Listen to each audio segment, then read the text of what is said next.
With Amaravati క్యాంపస్లో అంటే women's day సందర్భంగా ఈరోజు breaking barriers and building futures especially women in leadership and governance అనే దాని మీద ఈరోజు స్పీచ్ ఇవ్వటం జరిగింది. సో మనం చూస్తే కనుక డెఫినెట్లీ ఆడపిల్లలు కానివ్వండి, ఎవరైనా ఎక్కువ నంబర్స్లో బయటకు వచ్చి చదువుతున్నా కూడా ఇది మళ్ళీ వర్క్ ప్లేస్కి కానివ్వండి, లేకపోతే మేనేజరల్ లెవెల్స్ వీటికి కూడా అది ట్రాన్స్లేట్ అవ్వట్లేదు.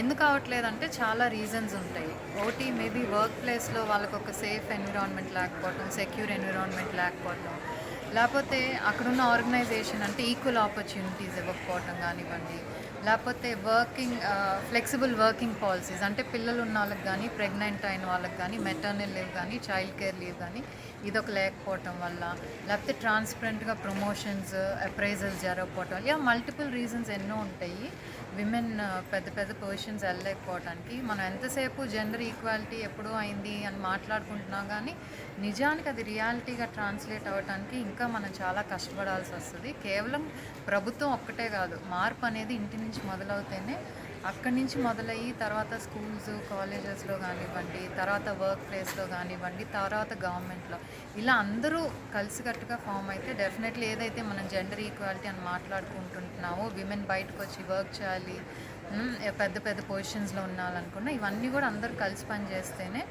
అవి రియాలిటీలోకి వస్తాయి. కాబట్టి దాని గురించి ఈరోజు డిస్కషన్ ఎవరైతే ఇక్కడ యంగ్ అడ్వకేట్ అదే ఫ్యూచర్ అడ్వకేట్స్ వీళ్ళందరూ కూర్చున్నారో, అలాగే కొన్ని జడ్జ్మెంట్స్ వల్ల లాస్ వల్ల అంటే ఎలాంటి ఎఫెక్ట్ చూపిస్తుంది పబ్లిక్ మీద దీన్ని కూడా డిస్కస్ చేయటం, ఇది మనం ఏమన్నా మళ్ళీ అమెండ్మెంట్కి అట్లీస్ట్ స్టేట్ స్పెసిఫిక్గా వెళ్ళొచ్చు అనేది కూడా ఈరోజు డిస్కషన్లో ఇవన్నీ జరిగింది.